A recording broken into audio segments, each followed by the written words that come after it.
레위기서 8장 1절로 39절. 제가 한 구절, 여러분 제가 읽겠습니다.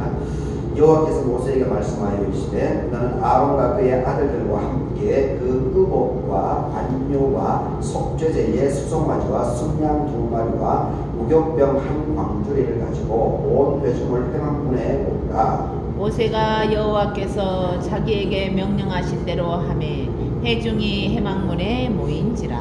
모세가 회중에게 이르되 여호와께서 행하라고 명령하신 것이 이러하니라 하고 모세가 아론과 그의 아들들을 데려다가 물로 그들을 씻기고 아론에게 속옷을 입히며 띠를 띄우고 겉옷을 입히며 에봇을 걸쳐 입히고 에봇에 장식띠를 띄워서 에봇을 온몸에 메고 흉패를 붙이고 흉패에 우림과 빅림을 넣고 그의 머리에 관을 씌우고 그 관 위 정면에 금패를 붙이니 곧 거룩한 관이라. 여호와께서 모세에게 명령하신 것과 같았더라.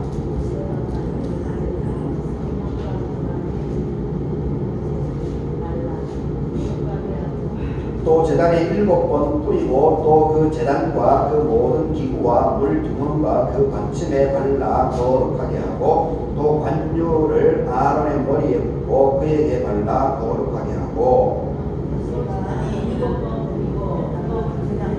그 모든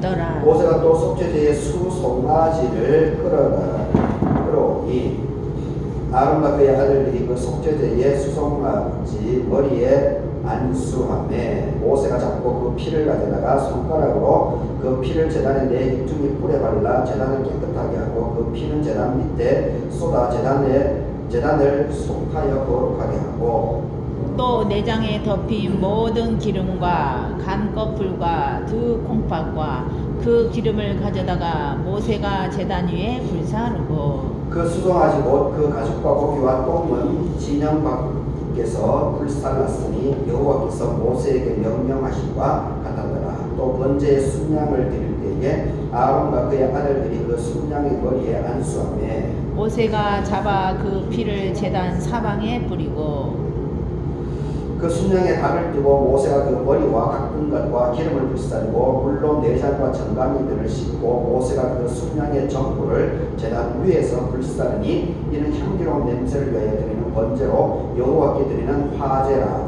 여호와께서 모세에게 명령하신 것 같았더라. 또 다른 순양 그 위임식의 순양을 드릴새 아론과 그의 아들들이 그 순양의 머리에 안수하매 모세가 잡고 그 피를 가져다가 아론의 오른쪽 깃뿌리와 그의 오른쪽 엄지 손가락과 그의 오른쪽 엄지 발가락에 바르고 아론의 아들들을 데려다가 모세가 그 오른쪽 깃뿌리와 그들의 손의 오른쪽 엄지 손가락과 그들의 발의 오른쪽 엄지 발가락에 그 피를 바르고 또 모세가 그 피를 제단 사방에 뿌리고 그가 또 그 기름과 기름진 고리와 내장에 덮인 모든 기름과 간꺼풀과 두 콩팥과 그 기름과 오른쪽 뒷다리를 떼어내고 여호와 무교병 광주리에서 무교병 1개와 기름 섞인 떡 1개와 전병 1개를 가져다가 그 기름 위에와 오른쪽 뒷다리 위에 놓아 그 전부를 아론의 손과 그의 아들들의 손에 두어 여호와 앞에 흔들어 요제를 삼게 하고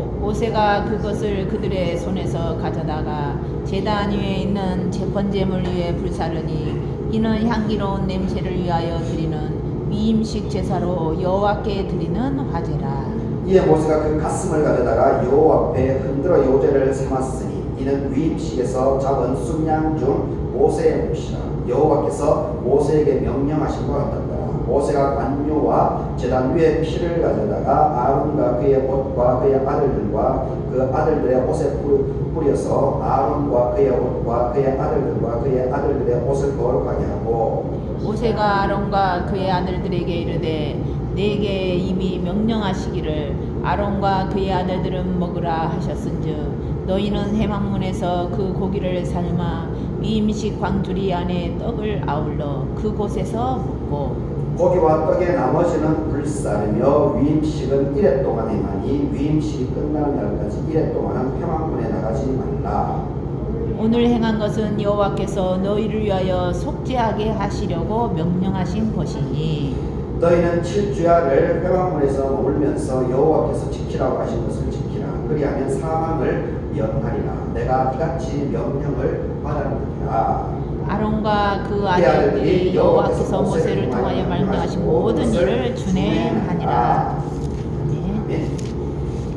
오늘 아론과 아론의 아들들 제사장 위임식에 대한 내용입니다.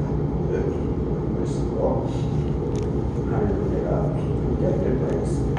예배 청소하신 조순환 목사님, 신학훈 목사님, 노덕 목사님, 이경 목사님께 하나님 은혜가 함께하기를 바라겠습니다. 7장까지 레위기 7장까지 이제 구약의 이제 그 율법 결국 기독교는 결국은 하나님과 이웃사랑이라고 하는 예수님께서 복음서에서 한 문장으로 정리한 그것이 핵심입니다. 하나님 사랑과 이웃사랑.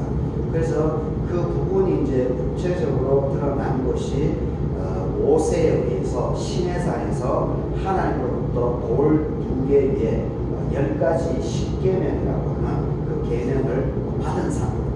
거기서 첫 번째에서 네 번째까지가 안식일과 하나님에 대한 규정이 거기에 들어가 있습니다. 그리고 이 다섯 번째부터 10번째까지 사람들에 대한 관계성에 대한 부분인데 사람들에 대한 관계성의 첫 번째 계명이 바로 다섯 번째 계명이 부모를 공경하는 부모 공경. 이것도 제가 누누이 언급하는 것이지만 지중해 문화권에 있지 않습니까? 이스라엘이 물론 이제 아시아로 분류가 되죠. 아시아로 분류가 되기는 되는데, 근데 그 여기서도 유럽과 가까운 여기서도 부모 공경이라고 하는 것을 가장 우선순위에 사람과의 관계성 속에서 가장 우선순위에 부모 공경을 찾다라고 하는 것이 상당히 눈여겨봐야 되는 그런 대목입니다. 그만큼 생명의 근원은 결국 생명은 부모로부터 생명이 이어지기 때문에 부모를 공경하는 것을 가장 앞세우자는 그런 생각으로 해보게 됩니다.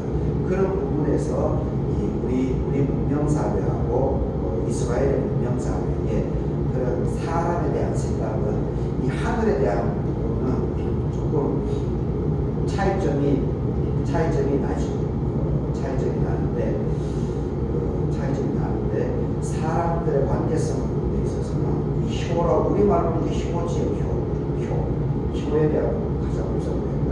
그래서 우리 한국하고 거의 비슷한 그런 생각을 갖고 있다라고 하는 부분입니다.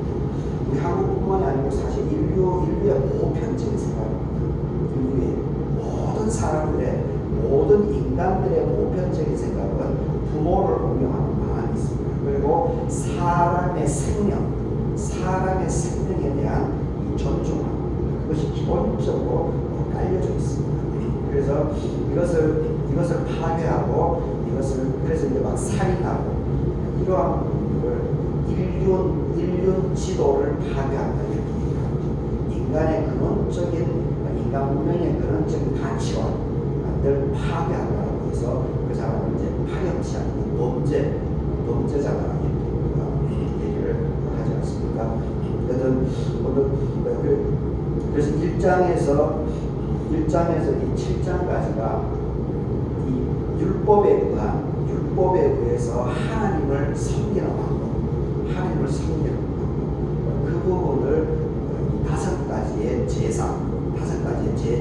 제사를 소개하는 것들을 통해서 이 하나님을 어떻게 섬겨야 되는 것인가, 그 율법에 모세를 통해서 하나님께서 인간들에게 보내준 이 10가지 계명을 어떤 식으로 우리가 하는 것이 하나님을 잘 섬길 수 있는 것인가라는 부분에 있어서 번제에 대해서 정리를 먼저 해놓고 있습니다.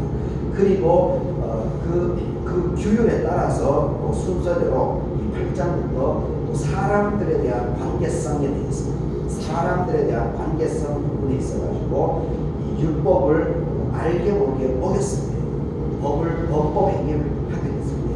그걸 의도한 범법이든지 아니면 의도하지 않았던 범법 행위이든지 간에 그런 이 율법을 위배하는 일이 벌어졌습니다. 사람들이 그런 것을 했을 때 어떻게 해야 되는가라는 부분이 앞으로 쭉 이 레위기 후반부에 쭉 기록이 되어져 있습니다. 이런 걸 보게 되면 레위기가 아주 체계적으로 목적의식적으로 기술이 되어져 있다는 것을 보게 됩니다. 이 레위기뿐만 아니고 성경의 모든 것이 그렇습니다.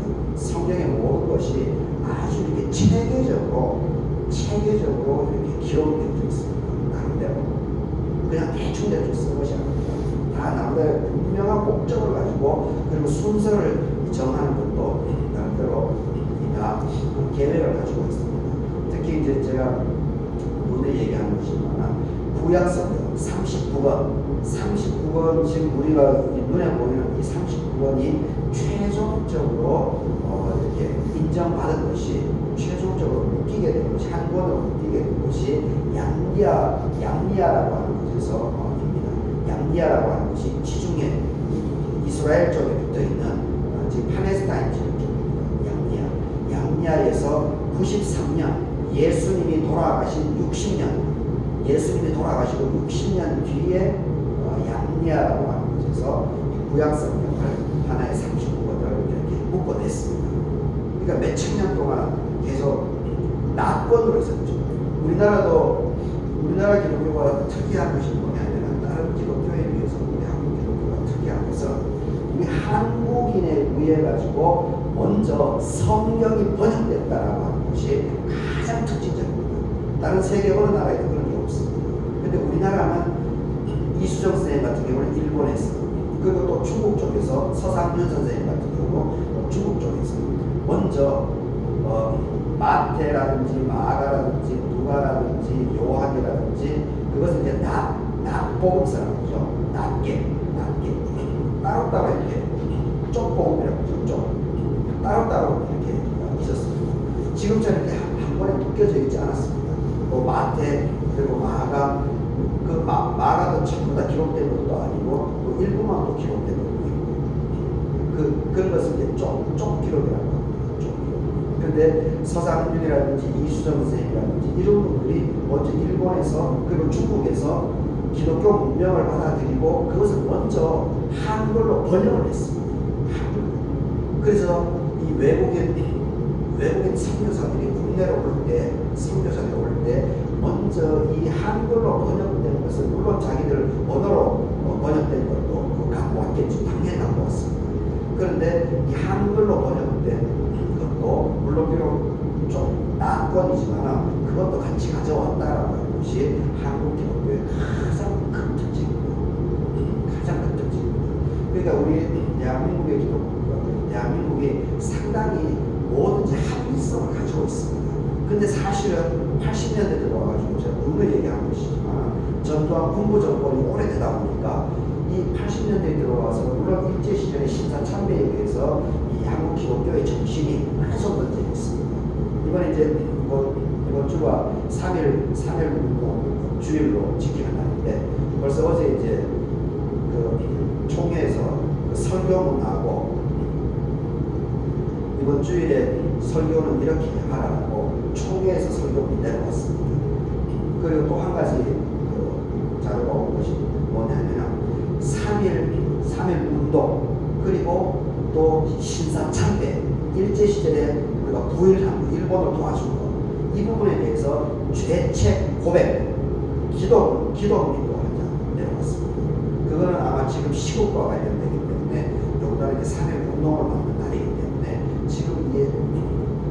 지금 이 내란 정국에서는 진짜 기독교가 지금 완전히 개판이지 않습니까? 개판. 지난주에 이제 광주가 사실 우리나라 민주주의의 산시입니다. 민주주의의 산시. 이 광주 희생도 있고 했기 때문에 그럼에도 불구하고 그분들의 희생이 결코 좌절되지 않고 계속해서 그걸 알리고 알고 했기 때문에 87년 6월 항쟁이 벌어질 수 있었습니다. 그래서 전두환을 내몰아낼 수 있었던 거죠. 전두환이 그때 장기 집권을 하려고 4.13 호원 조치를 했습니다. 법을 바꾸려고 했습니다. 그때 제가 대학 들어가기 전에 그때 대학생들을 중심으로 그리고 이 넥타이 부대라고 하는 대학을 졸업한 이 사람들도 전부 다 시위라고. 그래서 전두환이가 장기 집권하려고 호원 법을 바꾸려고 하고 그걸 막 반대하고 호원 철폐 군부 독재 타고 그때 구호가 딱 두 가지입니다. 호원 철폐 군부 독재 타고. 그래서 결국은 전두환이가 어쩔 수 없이 내려오는 거죠. 그래서 6.29 선언을 통해가지고 그래서 민자당이 그래서 노태우가 대통령이 된 것이 아니겠습니까? 그러면서 그때의 지금 헌법이 그때의 수정입니다. 그때 수정입니다.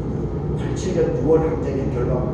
그래서 거기에 새로운 조항, 헌법에 새로운 조항이 들어간 것이 헌법 77조입니다. 헌법 77조. 개헌령에 대한 개헌령. 그 전까지 없었습니다. 그 조문이. 그래서 헌법 77조 비상계엄에 대한 계엄 선고 어떻게 해야 된다. 5가지 조항을 거기 집어넣은. 그래서 이번에 내란정국에서 이번에 이 윤석열의 계엄을 1시간 반 만에 2시간 반 만에 해제를 할 수 있었던 것이 바로 헌법 77조 때문이었습니다. 6월 항쟁의 결과물로 들어간 거기에 근거를 해서 법적으로 합법적으로 국회에서 계엄을 해주시는 겁니다. 그런데 이놈들은 그 말도 안 듣고 2번, 3번에 걸쳐서 계속해서 계엄을 해서 우리 시민들을 학살하려고 했다라고 하는 증거가 지금 계속해서 드러나고 있습니다. 이 법이라고 하는 것이 그만큼 중요합니다. 법이라고. 레위기가 보통이 아닙니다. 레위기 있습니다. 근데 막 거기에 막 도움을 어떻게 찾고 막 이런 것들이 있으니까 제대로 이해도 못하고 그냥 그런 이미지에 막 레위기는 아이고. 그러니까 성경을 제대로 알고 뭐든지 이 레위기 같은 경우는 유대인들에게는 이걸 전부 다 암송을 한다고. 유대인들은 이 긴 것을 우리가 헌법을 다 암송합니까? 이런 정신들을 우리가 배워야 돼요. 우리 헌법을 진짜 우리가 다 우리 국민들이 전부 다 암송하고 있다고 생각합시다. 누가 장난을치 어떤 권력이 장난을치 우리가 흐리멍텅하니까 막 언론 제대로 언론인 정신도 없는 놈들 확 구워 삶아가지고 장난질 치고 거기에 헷갈리다가 넘어가고 그런 게 아니겠습니까? 이 레위기서를 잘 봐야 됩니다. 막 답을 두고 막 돈을 죽이고 막 피 흘리고 이런 얘기가 많이 나옵니다. 거기에 징그럽게 생각하고 그렇게 그거는 구약 시절에 대한 그 문화를 알지 못하기 때문에 그런 것을 잘 알고 신약을 봐야 되는 겁니다. 예수 십자가의 죽음을 왜 우리가 이렇게 신앙 고백하는지가 전부 다 이 레위기서에 기반을 두고 있습니다. 레위기서 그런 것도 그런 뿌리도 보면서 그것은 예수 십자가의 죽음을 그 정신을 제대로 알 때 우리가 이 성경의 말씀이 우리의 살이 되고 피가 되는 줄 믿습니다. 그래서 7장까지는 이 5가지 제사 제도에 대한 하나님을 섬기는 그 부분에 대해서입니다.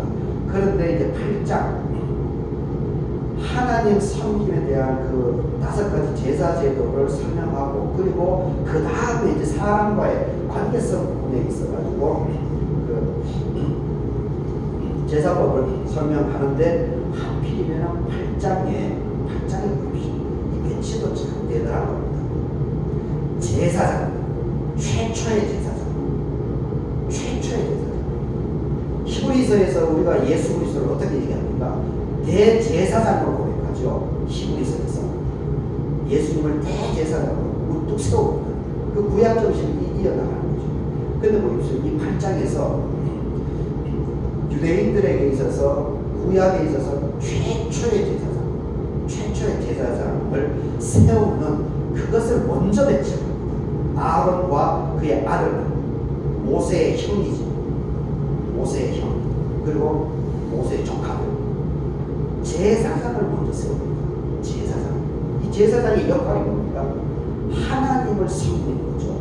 하나님. 사람과 인간과의 관계성 속에서 중개자 역할을 하는 그 역할을 하는 사람을 먼저 이 아론 제사장을 세우는 것을 가장 먼저 배치하면서 설명해주고 있다는 것을 놓치는 겁니다.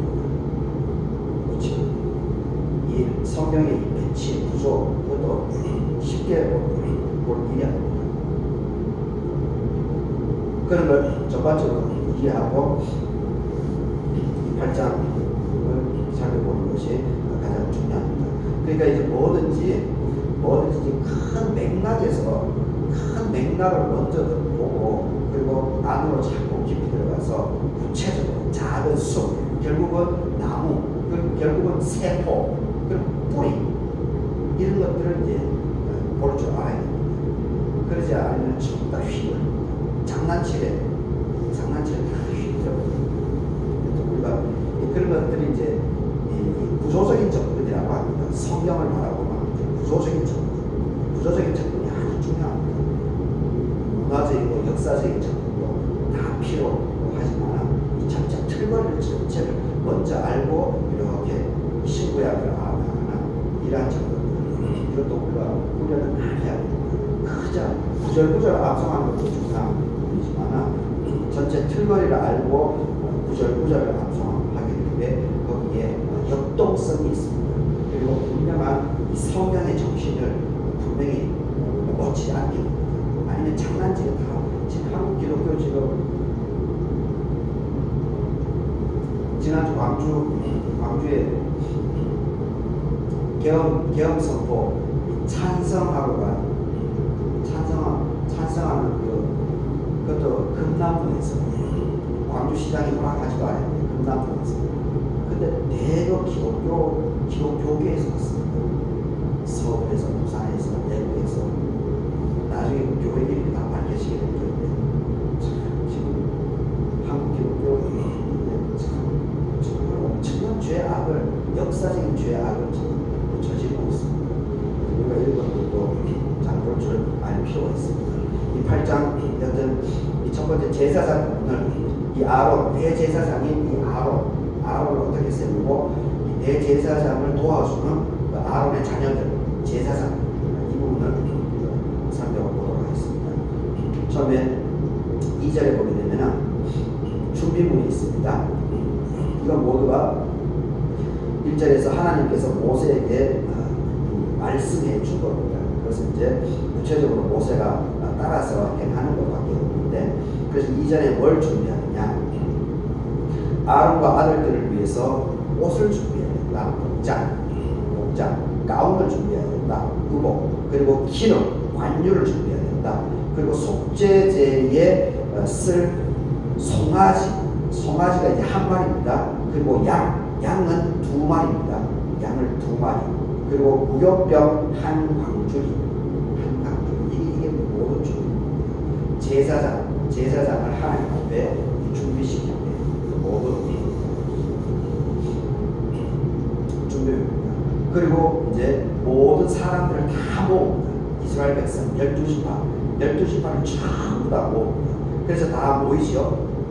그래서 이제 모세가 그 모든 사람들이 보는 앞에서 공개적으로 공식적으로 이제 아론과 제 아들들을 대제사장과 제사장의 이렇게 임명을 위임식이라고 표현되어 있죠. 위임식, 임명을 하는 의식, 제례를 여기서 진행하게 됩니다. 가장 먼저 이제 6절에 나오죠. 아론과 아들들을 데려다가 몸을 먼저 시킵니다. 공개적으로 몸을 시킵니다. 그리고 이제 아론부터 대제사장부터 7절에서 속옷을 입히죠. 통으로 된 옷이죠.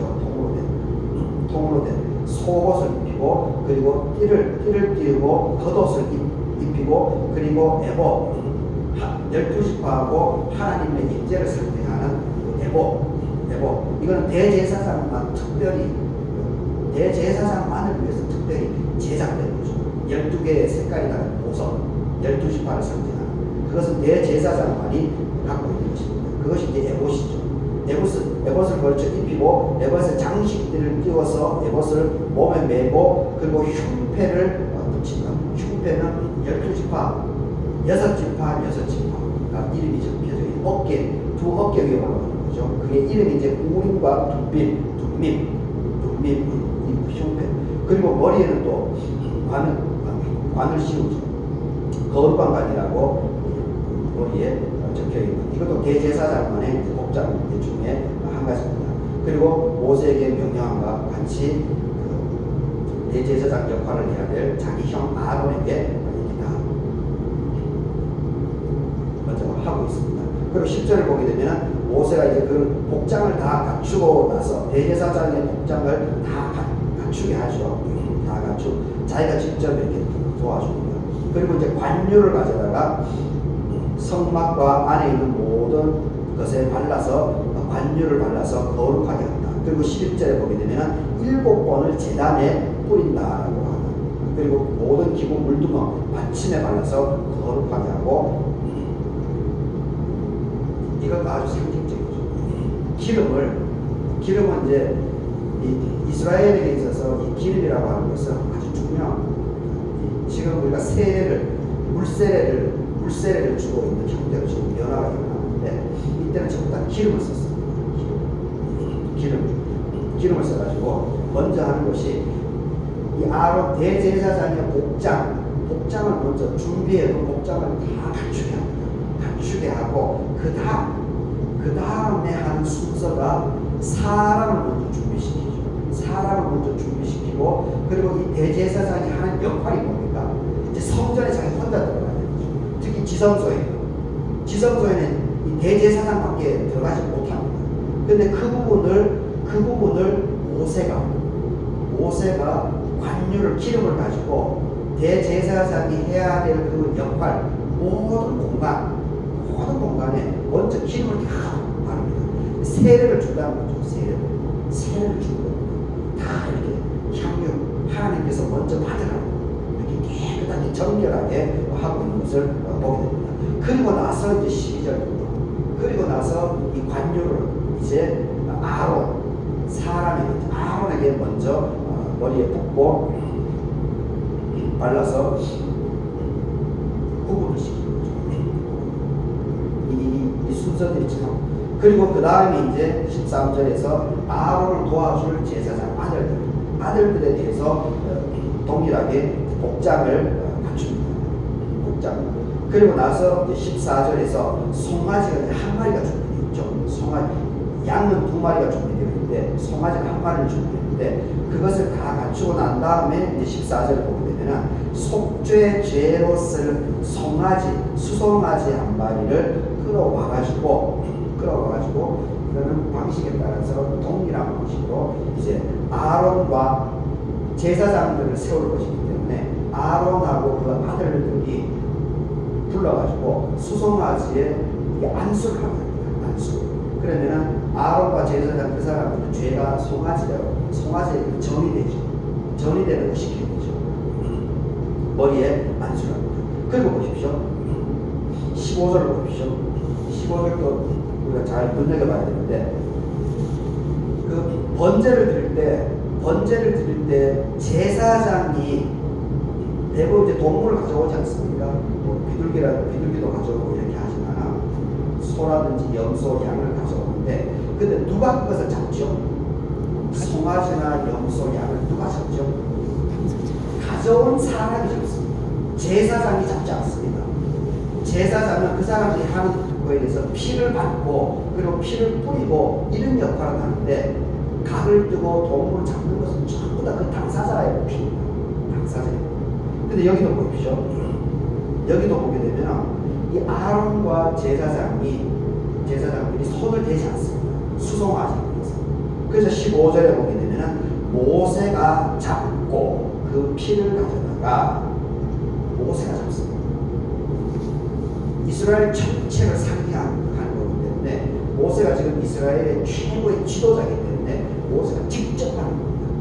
참 아주 상징적. 철저하게 하나님의 계명을 준수하고 자기가 왕이라고 하더라도 그 권력을 함부로 폼잡을 수가 없는 거예요. 이게 기독교의 정신. 아주 중요한 거예요. 그 피를 가져다가 손가락으로 피를 재다. 네. 그리고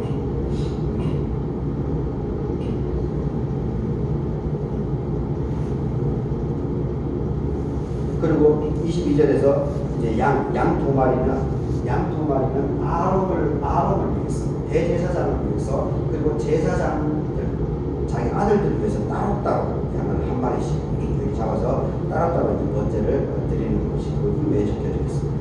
그리고 이제 23절, 24절 보게 되면 또 중요한 부분이 나오는데, 여기 이제 그 양을 잡는 이 부분에 대한 것인데, 23절 보게 되면 모세가 또 양을 잡습니다. 피를 가져다가, 여기 보십시오. 피를 가져다가 처음에 어떻게 하냐면 아론의 오른쪽 귓불이, 그리고 아론의 오른쪽 엄지손가락, 그리고 아론의 오른쪽 엄지발가락에 양의 피를 바른다라고 지금 기록되어 있습니다. 그리고 24절에서는 아론의 아들들, 제사장들도 데려다가 모세가 동일하게 오른쪽 귓불이, 손의 엄지 손가락, 그리고 발의 오른쪽 엄지발가락에 피를 바르고 또 모세가 그 피를 제단 사방에 뿌렸다, 이렇게 얘기를 하고 있습니다. 이게 아주 상징적인 거죠. 이 제사장은 뭘 해야 됩니까? 제사장은 하나님과 사람 사이에서 인간이지만, 죄를 갖고 있는 인간이지만, 하지만 하나님께서 특별히 선별해서 제사장을 뽑은 게 아니겠습니까? 뽑은 게. 그래서 하나님께서 가장 먼저 모세를 통해서 이런 의식행위, 제사장은 깨끗할 수는 없지만, 인간이기 때문에 깨끗할 수는 없지만, 그럼에도 불구하고 하나님의 말씀을 내었다고 인간의 죄들을 하나님 앞에서 이렇게 의식을 행해 줘야 될 사람이기 때문에 모세가 가장 먼저 하나님의 부름을 받은 이 지도자가 먼저 설설수원에서 제사장을 섬기는 것입니다. 제사장을 인정해 주는 것입니다. 그리고 모든 백성의 높이 들어 세우는 그런 의식입니다. 그러면서 오른쪽 귓불이,